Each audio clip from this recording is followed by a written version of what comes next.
Hello everyone and welcome to a really awesome game from the Clutch Chess International Tournament that started today. So many of you have already requested it, and for very good reasons. It's really awesome, as the title suggests. It's just a wow game. But as the online chess scene progresses with time, now we're kind of having this huge chess boom. There are so many tournaments online. Everyone is having invitationals. Everyone is having huge money prizes. The formats in which the tournaments are played are getting weirder and weirder. And this tournament is no different. We've seen, a lot of games are being played, a lot of matches are being played. We've seen it in the Magnus Invitational, in the Lindor Sabi Rapid Challenge. So here I'm just gonna read it out. It's from the Chess24 website. So this is the format of the game. The two $165,000 Clutch Chess International is an 8-player knockout taking place from 6th to 14th June 2020 with world champion Magnus Carlsen the top seed. Each match consists of 12 games, so every match will be played over the course of 12 games, but with the twist that games 5 and 6 are worth double points, and games 11 and 12 are worth triple points. So even if from the first 10 games you are behind, games 11 and 12 are worth triple points. So it's pretty crazy. The clutch games have an extra $10,000 at stake in each match, with prizes rolled over if the games end in draws. So the time control is 10 minutes per player for all moves, with a 5-second per move increment from move 1. No draw offers are allowed before move 60. The event is organized by the St. Louis Chess Club, with the games played on Lee Chess, and the official website of the tournament is uschesschamps.com. So there we have it. I'm not gonna read this out before every game. This is the first one we're showing in the event, so that's why I'm reading it. So here Magnus faces Jeffrey Xiong for the first round. This is game 1 of their match, and it's like I said, pretty crazy. So sorry about a longer intro, but I wanted you to know this. So without further ado, let's check it out. Magnus with the white pieces opens with c4. He goes for the English opening, and we have c5. Xiong goes for the symmetrical English. We have knight to c3, sorry about that, and we have g6, preparing to fianchetto the dark square bishop. We have e3, preparing d4, and the bishop to, before bishop to g7, knight to f6, we have d4, captures, and now comes d5, and we've transposed into the pawn of attack of the Carlsen defense. So queen to b3, Magnus adds a third attacker to the d5 pawn, and Xiong just gives it up. It's the way this line is played. We have c captures on d5, and now Xiong just castles. So Magnus won a pawn, but it's a double d pawn, and his king is still in the center of the board, so he has to be very careful. Bishop e2, he's of course preparing to develop the knight, castle kingside, and so on. And now knight to a6. The knight can come to c7, from where you will go after the d5 pawn. Bishop to f3, Magnus now also adds another defender to the d5 pawn, and now the most common move here is queen to b6, where you would just offer a queen trade, remove one of the defenders, and then go knight c7, rook d8, and pick up your gambited pawn. However, Jeffrey goes for b5, and it's not a new move, but it's a very tricky idea. Point is that if the pawn is captured, then it's very hard for white to keep any sort of an initiative. For example, rook b8, you put pressure on the knight, and after a4 defending, knight c7 is very strong, a6 is coming, and it's just an ugly position for white to play, and your king is still in the center of the board. It's not much different if you go for it with the queen. If queen captures, again rook b8, and after the queen moves, you can go knight to c5, not knight to c5, knight b4, and you can go to d3, and with the white king still being in the center of the board, it's not something you want to do.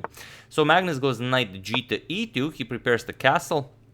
And now there are two games, in fact, where b4 was played, but here we have rook to b8 by Xiong, and it is a new move. So already as of move 10, we have a completely new game. And here Magnus goes bishop to f4. He challenges the rook, and also he takes away the c7 square from the knight, which is very important if you are planning to grab this pawn on b5. So rook b6 by Xiong, and now Magnus decides whether to castle or whether to go for this pawn. If b4 comes, then you can no longer capture it. Magnus decides to go for it, and he falls right into Jeffrey's trap. Jeffrey here plays g5, and this is a super tricky idea. Point is, you want to get the bishop away from the defense of the c7 of the c7 square, and it doesn't really help you if you go bishop to g3. If you go bishop to g3, then g4 comes, and your bishop is trapped. It's just terrible. So after this g5 move, Magnus has to capture the bishop, the pawn. So black's pawn structure in front of the king is a little bit messed up. However, now knight to c7 with a double attack on the knight, and Magnus is losing a piece here. So Magnus defends it with a4, but now of course a6, you attack the pinned piece, and the knight is doomed. Magnus says, okay, we have d6. And now, of course, if you capture, Magnus will just capture your knight. So you kind of have to capture here on d6. We have e captures on d6, and now Magnus just captures, castles. And Xiong grabs the knight. So Magnus is down a piece. However, he pushes a5, and for the price of this knight, he creates a passed a pawn, which is now ready to be pushed forward. And Xiong has to decide whether he wants to block with rook to a6 or go rook to b8. He decides for rook to b8. Rook to a6 could be a bit more precise, as it doesn't allow the pawn to advance, but he decides for rook to b8, as it's not all that easy for the pawn to advance. The bishop and knight are covering a6 for the moment. So knight to g3 by Magnus, and now, well, you don't want to allow knight to e4 to put a lot of pressure on this knight here. So knight to e6, attacking the bishop here, and bishop back to e3, as there also is a double attack here on the bishop and on the pawn. You, of course, don't want to trade, so bishop back to e3, and now knight back to c7. And here we have a very interesting moment in the game. Magnus goes back, bishop g5, we have knight to e6 again, and Magnus retreats, bishop e3, and knight to c7. And it was in this position that the players agreed to a draw. That, of course, is a joke. Here, Magnus declines the threefold repetition with bishop to g5, instead goes rook f to c1. So Magnus doesn't mind being down a piece, he now wants to play. He does have a passed a-pawn, and he likes his position. So bishop to e6, Xiong is, of course, also now wants to play. That Magnus declined the repetition. The queen is under attack, and Magnus puts the queen back all the way. Queen to d1, and now knight f to d5, just putting more pressure on the bishop here. We have a6. Now that the bishop moved from c8, Magnus can start pushing the passed pawn. We have rook to a8, and now pawn all the way to a7. And now if this pawn can be captured, then the extra piece will be indeed valuable. However, if the pawn can remain on a7, it will be very hard for black to do something about it. So queen to e7, maybe if you move the knight, maybe you can just play rook captures on a7. However, knight to h5 now. And now the bishop here is a very strong defender of black's camp, so you kind of want to you kind of don't want to give it up. However, Xiong finds a very interesting idea. Knight captures on e3. Now, okay, you open up this attack on the rook. However, white's queen is also under attack, so Magnus first needs to react to this. F captures on e3, and now not moving the rook, but rather bishop h6, saying, okay, you capture my rook, I'm just going to capture on e3 and deliver check and pick up your rook as well. Magnus goes for this, bishop captures on a8, and now bishop captures on e3 with check. King to h1, and now bishop captures on c1. So queen captures on c1, and only now rook captures on a8. So Xiong still up a piece, but Carlsen still with his passed a-pawn. And here queen to c3. Queen to c3. From here, you control a lot of very important squares. You're putting pressure on the knight. You can play queen f3 if you want to put pressure on the rook. You can go queen to g3 check if needed, followed by queen g7. So very active square for the queen. But Xiong calculates precisely. He goes knight to d5. He offers Carlsen this idea of queen here to here. And indeed, if you go for this check, let's say king f8 check, you go back, queen here check. Black would block with the queen, and now after, let's say, knight g7 check, king has to move, you will now capture on h7. And this is the position Xiong had in mind, where he still remains up a piece, and he still has to figure out how to do something about this. Maybe some like knight to c7 followed by b4, maybe knight can come over here, and then you can pick up the pawn. If you can get rid of this pawn, then black will do well. However, Magnus doesn't go for queen to g3 check. Instead of queen to c6 is on the board, attacking the rook here. So Xiong goes back, knight to c7, defends the rook, and now queen to b7. And here it's a very dangerous position. A queen to b8 check could be a problem in a lot of lines. However, it's not a problem at the moment. And here Xiong should play bishop to d5, just challenge the queen, force this queen to b8 check move, and after the knight blocks, black will just be better here. Because white doesn't really have a move. You cannot move the rook because of rook just captures on a7. The queen doesn't really have all that many squares, and whatever you play with the knight, let's say knight f4, then queen b7 forces a queen trade, and then black is just better. I mean, you're up a piece. There's nothing to do about it. So, after queen to b7, bishop to d5 is the way to go. However, Xiong plays the one move that he shouldn't. He plays bishop to g4. Now, okay, the knight is under attack, and there isn't really much you can do about it. However, there is one move you can play, but feel free to pause the video and try to find this idea while I give you a couple of seconds. So for those of you who were able to do it, congratulations on playing the move that we've just shown. And for those of you that just want to enjoy the show, it's queen to b8 check. Now, now it works because there is no bishop on d5 guarding the rook. So you don't have this knight to e8 retreat. You would just lose the rook on a8. So instead, queen to f8 was played. Now, okay, if you capture the knight, it's not a problem. That's why Xiong played this bishop to g4 move. You're going to capture the knight. However, he missed this, knight f6 check, and it nicely connects with the bishop. It's a fork. After king g7, now you deliver check, captures. The queen, of course, has to be captured with the king, and now just knight captures on g4. Magnus wins back the piece, and now it's actually Magnus who's up a pawn. So really, really incredible stuff. So king to e7. And now, usually when you have like an endgame, you want to start bringing your king into the game with king g1, let's say, something like this. But Magnus goes for a completely different idea. He plays knight to e3. And it's very interesting because, for example, if black goes for something like b4 with the idea of knight b5 followed by rook captures on a7, as you really want to get rid of that pawn, then Magnus had in mind knight to c4. And after knight here, you're just going to play knight to b6. And yes, black can capture the pawn. However, knight to c8 check wins the rook. So that was the idea. And without this b4 knight here, black doesn't really have a good way of getting rid of the pawn. So Xiong starts bringing the king into the game. He wants to shift the king over here and win the pawn that way. d5, not allowing any squares here, and the pawn is nicely protected. So king goes to c8, but now that the d6 pawn is no longer defended, knight to f5. Now with the idea that if knight captures, you can just capture with check, gobble up this pawn, and the white will be better, of course. So king back to d7, not allowing this, and now h4 by Magnus. Again, not even touching the king. So this is one very rare endgame where the king remains on h1, and you are not improving the position of your king. This is crazy stuff.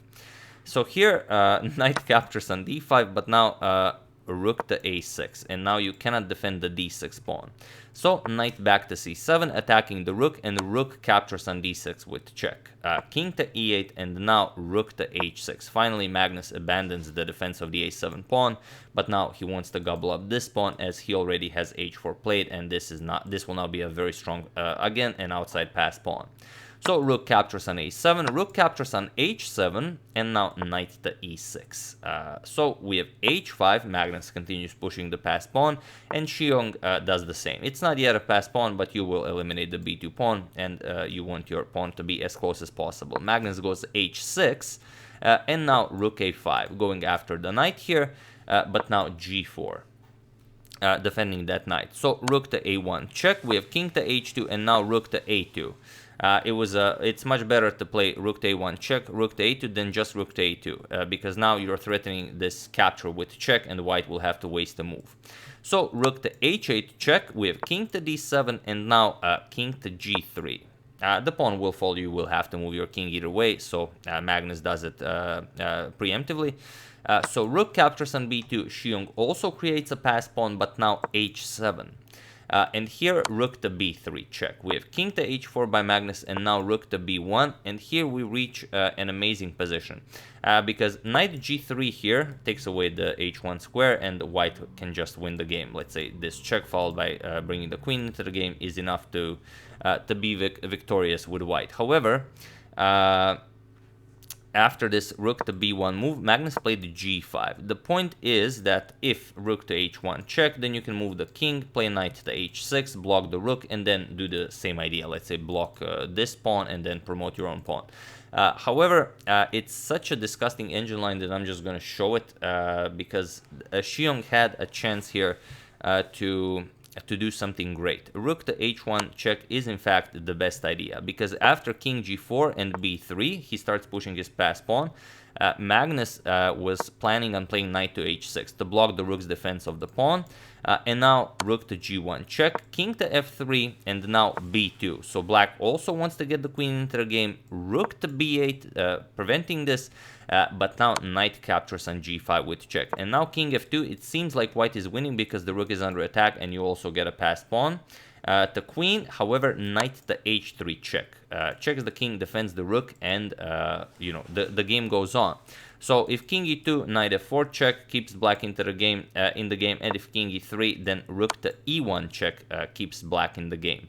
King d2, and now rook to e8. Now you defend the queening square and also just challenge white's rook. And the point is, after this captures, you first bring a queen into the game. White also must bring a queen into the game, and now queen to b4 check, and black remains alive, because if queen c3 check, you just trade and then pick up the rook, and black will be okay here. So Magnus allowed this rook to h1 check. He didn't want to block it with knight to g3. However, it's such a disgusting engine line for a rapid game. You simply do not calculate this. So Xiong first started pushing his pawn, but now Magnus played knight to g3. He now prevented rook to h1, and now knight to f4. We have king to g4 by Magnus, getting the rook out of any checks, and now knight to g6, going after the rook, but rook to g8 now. And now Carlsen's threat is simple. Rook captures here, followed by the promotion. So b2, and now Magnus goes for it. Rook captures on g6. Of course, if you capture, then the queen goes into the game. So we have rook to h1 instead, and now the point is, if you capture the rook, then you get b1 queen, and as white will also queen, and then black will have all sorts of checks. So what you would have to do here is go knight to g3 instead, and then the knight will be very helpful in defending all the checks, and the next move you will be able to queen. Black has to grab some material, then you bring a queen, and eventually you will win this. However, Magnus decides not to give Jeffrey any chances, so after rook to h1, Magnus just played rook to b6, and it was in this position that Jeffrey Xiong resigned the game, as there is nothing more to be done here. Point is that if you go for rook captures on h7, then just rook captures on b2, and now you have this endgame where Magnus is just up a full piece, which is of course completely winning. And if you decide to queen instead of capturing on h7, just b1 queen, then just rook captures on b1, and if it doesn't matter, if you capture the rook, white queens, and if you capture on h7, then again you're playing an endgame where you are down a full piece. So really incredible game. Thank you all for suggesting it so rapidly, as I wasn't really planning on doing any covers of this tournament today. I would probably cover it tomorrow, but since you guys already suggested, I decided to do it today. So yeah, that's the game. Game one of 12. They will play 11 more games. I do hope you enjoyed it. I would like to thank Adam Grippo, Jure Sushon, Michelle Delamont, Alexander McNabb, and Roger Marmus for a contribution to my channel. Thank you a lot. I really appreciate it. As usual, you can check two of my previous videos here. Thank you all for watching, and I will see you soon, continuing the coverage of the Clutch Chess International, checking up on the POC Chess Championship, on your wonderful suggestions, the Morphy Saga, and whatever else is happening in the chess world, as there's, like, everything is happening. So, thank you all, I will see you soon, and have an excellent rest of your weekend.